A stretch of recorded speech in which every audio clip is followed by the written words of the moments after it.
இந்த இணையத்துல நடக்கக்கூடிய தாக்குதல் வந்து திமுகவோட தாக்குதலுக்கு இணையா அதிமுகவால அதை எதிர்கொள்ள முடியலன்றது தான் உண்மை. ம்.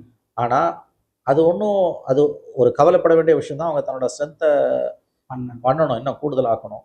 ஆனால் அதனால மட்டும் வெற்றி தோல்விகள் தீர்மானிக்கப்படுறது கிடையாது. திமுகவுக்கு இருக்கக்கூடிய மீடியா பலம் இன்னைக்கு பிஜேபிக்கு இருக்கக்கூடிய மீடியா பலத்துக்கு இணையானது. தேசிய அளவில் ஊடகங்கள் எப்படி மோடி காலடியில் உட்காந்துருக்கோ அதே மாதிரி தமிழ்நாட்டு ஊடகங்கள் ஸ்டாலின் காலடியில் உட்காந்துருக்கு. அங்கேயும் வந்து 10 வருஷத்துக்கு முன்னால் 11 வருஷத்துக்கு முன்னால் அதிகாரத்தை இழந்த காங்கிரஸை பற்றி தான் டெய்லி டிபேட் பண்ணுறான். தமிழ்நாட்டு ஊடகங்களில் உலகமே இடிஞ்சு விழுந்தாலும், அந்த உலகமே சுனாமியில் அழிஞ்சாலும், அதிமுகவில் என்ன நடக்குதுன்றதை பற்றி தான் தமிழ்நாட்டு ஊடகங்கள் விவாதிக்கும்.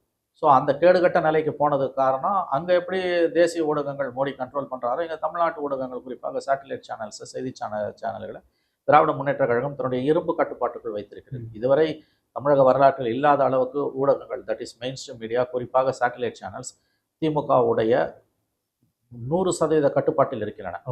அவங்க சொல்கிற தலைப்பை தான் விவாதத்துக்கு எடுக்கணும், அவங்க சொல்கிற கஷ்டம் தான் கொடுக்கணும், அவங்க சொல்கிற செய்தியை தான் போடணும். ஸ்க்ரால் கூட அவங்க தான் முடிவு பண்ணுவாங்க, திமுக தான் முடிவு பண்ணுவாங்க. கஞ்சா போதையில் வட சென்னையில் இளைஞன் ஆர்ப்பாட்டம், ரவுடித்தனம் அப்படின்னு ஒரு ஸ்க்ரால் ஒரு பெரிய தொலைக்காட்சியில் 11 மணிக்கு போகுது. 2 நிமிஷத்தில் சம்மந்தப்பட்டவர்களிடம் வந்து ஃபோன் வருது, கஞ்சா போதைன்றதை எடுத்துட்டு குடிபோதைன்னு மாற்றுங்க. இவனும் மாற்றுறான். 11:05க்கு குடிபோதையில் இளைஞர் ஆர்ப்பாட்டம். ஏன்னா கஞ்சாவே தமிழ்நாட்டில் இல்லையா.